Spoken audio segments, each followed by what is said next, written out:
Se for contratar, ok, eu aceito liberar o Maicon.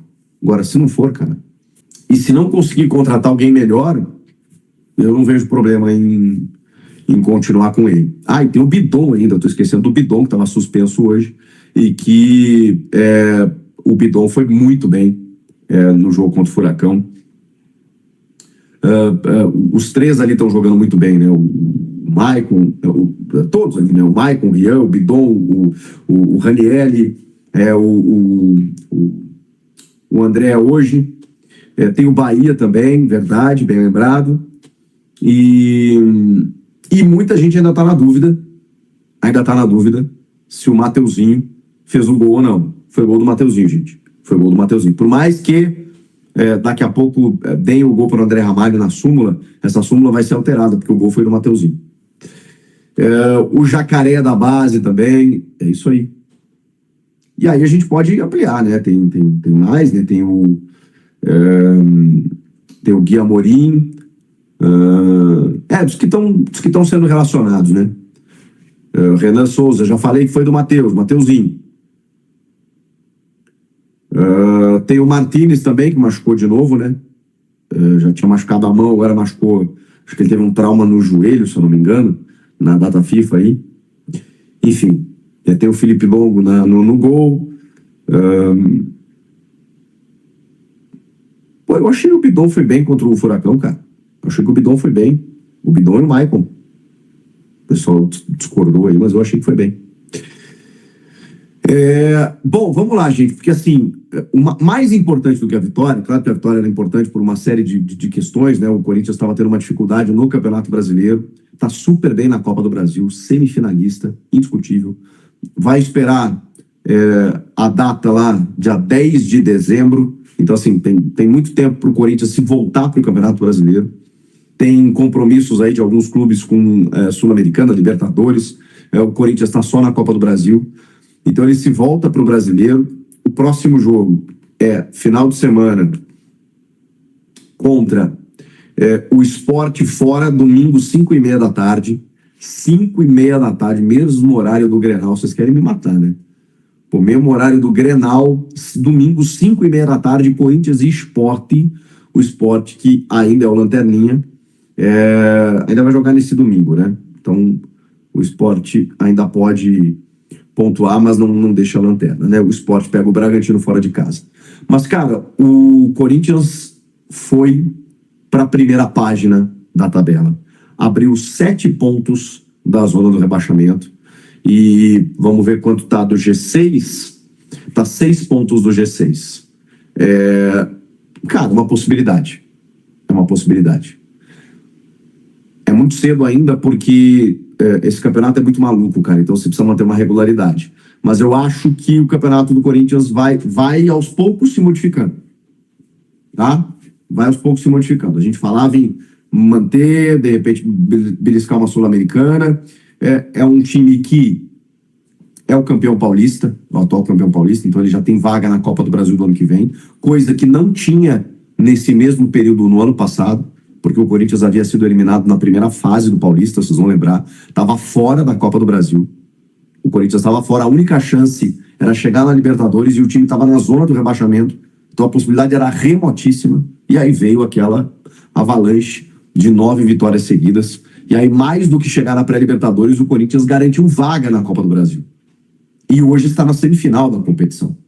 Vejam como foi importante você chegar na Libertadores o ano passado para ter a vaga na Copa do Brasil. O ano que vem, o Corinthians já está na Copa do Brasil, porque ganhou o Paulistão. Mas chegar na Libertadores, na pré-Libertadores, enfim, num G6, num G4, seria igualmente fundamental. E é possível, cara. E é possível. Eu acho que vira uma meta aí para essa reta final. Tem muito jogo ainda, cara. Tem quase um turno inteiro. Tem muito jogo para acontecer. E essa vitória, ela dá outro status pro time, cara. É um time que vinha sofrendo demais no Campeonato Brasileiro e que agora tá em nono, subiu 3 posições, 29 pontos, 6 pontos do 6º colocado, que é o Botafogo. Claro que ainda tem jogos para acontecer, então tudo isso pode se modificar no meio do caminho, tá? Tudo isso pode se modificar. Então, claro, a gente vai ficar atento, mas de qualquer forma, cara, foi uma vitória assim, olha, como eu diria, improvável. Eu não esperava. Eu apostei, inclusive, no empate. O Corinthians melhorou muito, cara. O Corinthians melhorou muito, muito, significativamente. Já vou começar a botar recados na tela, porque depois de alguns recados eu vou falar sobre os dois jogos da tarde, né? Grêmio e Mirassol e Inter e Palmeiras. Tem gente virando membro aqui, obrigado, tamo junto. Paulo Sérgio aqui conosco. Se não é sofrido, não é Corinthians. 2 chutes o Corinthians deu, um deles no gol. Resultado do jogo, 1-0 Corinthians. Valeu, Pedrão. Pedro Sérgio, nosso membro aqui. Gui Silva, boa noite. Não esqueça de pedir a música do Naldo para a Renata Fã na segunda. Você é foda. Eu acertei o placar, cara. E todo mundo riu de mim. Porque aí tava nos 2-0, Palmeiras, não sei o quê. Não, o Inter vai ganhar, não sei o quê. E eu... 1, 2, 3, 4-1. Evoluiu. Boa noite, Chico. Dessa vez estamos te ouvindo bem, ufa. Corinthians hoje ganhou sem intenção de ganhar. Foi uma pergunta. Ou o Fluminense que pecou? Abraços do Paraná. Obrigado, evoluiu. Cara, o Corinthians... Você pode analisar o jogo de várias formas. Não acho que tenha sido sem intenção de ganhar. Acho que houve muitos desfalques e uma estratégia que deu certo, deu muito certo. Porque, embora o Fluminense tenha chegado mais, tenha agredido mais, ele esteve muito pouco perto de fazer o seu gol. Pouco perto. Assim, claro que o Fluminense criou, levou perigo e tal em alguns momentos, mas assim, cara, não foi uma coisa gritante assim, vocês me entendem? E o Corinthians tampouco, né? O Corinthians não criou também para, enfim, fazer, não criou grandes jogadas, né, a ponto da gente pensar assim, não, o Corinthians está merecendo. Não, isso não aconteceu. Mas aí, uma bola parada e a bola entrou na rede. É o que acontece. Emerson Corinthians, gol de quem? Mateuzinho ou Ramalho? Mateuzinho. Bola não bateu no Ramalho. Leonel Júnior virou membro. Obrigado. Que foi o Yuri Alberto. Cara, o que faz um treinador de forma inteligente? Ele olha e fala, não tenho muitas opções no meio campo. A opção que eu tenho é Michael, que todo mundo até outro dia estava querendo matar. A opção é o Rian, que vocês sabem que é limitadíssimo. E a outra opção é o André Luiz, que ninguém sabe quem é ainda. Nós vamos analisar o André Luiz, mas daqui 3, 4 jogos, nós vamos passar a entender quem é o André Luiz de fato. Né? Então você não tem ninguém para escalar no meio campo. O que ele faz?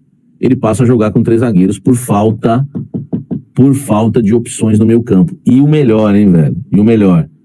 O cara inventa o Oxilere de zagueiro. Ele não joga com 3 zagueiros e põe o Félix Torres. Ele podia falar, não, eu tenho que colocar o Félix Torres ou o Kaká, porque eu não tenho jogador no meu campo para escalar e tenho que escalar uma linha de 3. Eu tenho que escalar uma linha de 3 aqui, então eu vou pôr o Félix Torres ou o Kaká, vocês vão ter que suportar. A gente não tem volante para colocar em campo. O cara vai, velho, ainda ousa em colocar o Anchilere de zagueiro. Cara, não... Ó, desculpa, velho, o Dorival pra mim acertou em cheio contra o Atlético Paranaense, acertou em cheio hoje, tá? A gente jogou com tripé de zagueiros e acreditem, nenhum desses zagueiros era o Kaká ou o Félix Torres. Só por isso, parabéns, Dorival, e você que me acompanha, 4.000 simultâneos, tá? 4.000 simultâneos. Você tem noção disso? A gente tem que parar, gente, para pensar um pouco. O Corinthians jogou sem o seu meio campo inteirinho titular. Ele jogou sem o meio campo titular inteiro, sem ausência de todos no meio campo. Ausência de todos. E no ataque o Memphis não jogou e o Yuri também não jogou, só entrou no segundo tempo, tá? E aí ele monta o esquema num 5-4-1, porque ele não tem meio campo, velho. O cara não tem meio campo para escalar. Ele não tem meio campo. O cara tem no ataque, não tem ataque, e os reservas do ataque são o Romero e Tales. E o Corinthians vence o Fluminense no Maracanã, que comprou o Lúcio Acosta, que comprou não sei mais quem, comprou o John Kennedy, comprou não sei mais quem, e o Corinthians ganha do Fluminense no Maracanã. Você, corintiano, por favor, comemore esses 3 pontos, cara. A gente tem que comemorar, meu irmão. A gente tem que comemorar. Sabe por quê? A gente cansou de vir aqui em pós-jogos e ver o Corinthians tomando na cabeça, apanhando, tomando na cabeça. cabeça, poderíamos estar lá, ó, brigando na parte de baixo da zona de rebaixamento do Campeonato Brasileiro, velho. E ele inventa ainda o Anchileri de zagueiro pela esquerda, que não foi muito bem contra o Atlético Paranaense, mas foi muito bem hoje. Ele coloca o André Ramalho, porque o André Ramalho tem desgaste físico, porque não pôde jogar contra o Atlético Paranaense por isso, e joga hoje, joga bem. Corinthians faz linha de 5, faz linha de 4. É que assim, tem que observar o jogo, né? Ele começou com o Kaique na esquerda, e ele viu que o Fluminense, né, tava subindo muito ali pelo lado direito. E ele percebeu que o Kaique é uma nhaca tremenda. Logo já, na metade do primeiro tempo, ele inverte o Kaique para a direita. Vocês observaram isso? E aí o Vitinho estava centralizado, passa a fechar mais na esquerda. Por quê? O Vitinho, apesar de não de ter mais de 30 anos, acreditem, tem mais vontade que o Kaique para marcar. Ali ele já dá uma ajeitadinha um pouco na casa. Então o Corinthians faz um jogo num 5-4-1, tá? Num 5-4-1. O Vini diz aqui, ó, quem tá achando ruim essa vitória tem sérios problemas mentais. Dorival merece respeito. Fala do Garro, Samir, pezinho de cristal. Não, eu não quero treta, eu não quero falar do Garro agora, senão eu vou estragar o nosso pós-jogo aqui. Vamos primeiro comemorar e analisar o jogo. Depois eu prometo falar sobre o Garro no final, tá? Vamos embora aí, ó. Dorival é o melhor técnico? Também não, né? Não é o melhor, mas enfim, tem feito um bom trabalho. Concordo com você, Samir. O Dorival tá fazendo milagres, a Manu. Certíssimo, Samir. Você é muito diferenciado, sou seu fã. Um abraço, meu querido. Tamo junto aí. Vai deixando o like aí, tá bom? Olha só, o Dorival não tem culpa. Augusto prometeu antes 5 reforços e não veio nenhum. Enfim, vamos embora. Vamos embora pra gente falar muito aqui do Corinthians, tá? E, enfim, olha só. Gosto muito da sua análise de jogo, Ricardo. Então, olha só para vocês entenderem, tá? No jogo. Vamos lá. 5-4-1. Mateuzinho, André Ramalho, Gustavo Henrique, Anchileri e Bidu. Linha de 4. Kaique na direita, Rian, Michael e Vitinho. Na frente, isolado, Guinegão. Esse foi o Corinthians no primeiro tempo. Cara, as linhas andando juntas, estreitinha. O Fluminense é meio ainda Diniz, né? Parece que ainda tem lá o Ganso, toca pra cá, toca pra lá, toca pra cá, toca pra lá. Enfim, e o Fluminense tentando entrar por dentro porque não conseguia entrar pelos lados. O Dorival fechou os lados. Porque o Anchileri foi uma baita cobertura pro Bidu, velho. Entendeu? Cara, o futebol é assim. A tática foi essa. E quando a gente atacava com linha de 3. Ficava Anchileri, Gustavo Henrique e Ramalho, o Mateuzinho e o Bidu espetavam, o Maicon na armação da jogada saiu como segundo volante, o Rian como primeiro, o Vitinho ficava atrás dos 2 atacantes, Guinegão e Kaique. Cara, a gente quase não atacou no primeiro tempo. Uma bola só que a gente teve no primeiro tempo, foi uma bola que o Kaique lançou pro Guinegão, que ele não conseguiu dominar, foi o Guinegão dos 2 primeiros jogos dele com a camisa do Corinthians. Enfim, mas o Guinegão lá na frente, correndo, marcando e tal, e o Kaique na nhaca, né? Cara, se você ler, eu não tô fazendo propaganda em mim não, porque eu não preciso disso, né? Eu não preciso mais disso, né, velho? Estamos aqui caminhando para 5 mil simultâneos, muito obrigado, e esse pós-jogo é uma grande audiência, porque vocês gostam da minha análise tática. Mas no intervalo do jogo, eu falei que a tática do Corinthians era retranca 5-4-1, jogar por uma bola, e quem sabe por uma bola ganhar o jogo, e eu falei, e com a entrada do Yuri, nós temos chance de ganhar o jogo por uma bola. E eu coloquei assim embaixo ainda, observação, o Kaique tá numa nhaca, hein? Nem voltou pro segundo tempo. É só ver jogo. Não tinha. O time, a estratégia do Corinthians no primeiro tempo não podia ter Kaique pro segundo. Não podia. Ele tira o Vitinho porque não aguenta. Nem acho que o Vitinho foi mal. É mais por questão mesmo que o cara não aguenta, mais de 30 anos, tá? Né? Ele coloca o Yuri Alberto e ele coloca o André Luiz. Apesar de muitos não gostarem, né? Assim, tá dividido, né?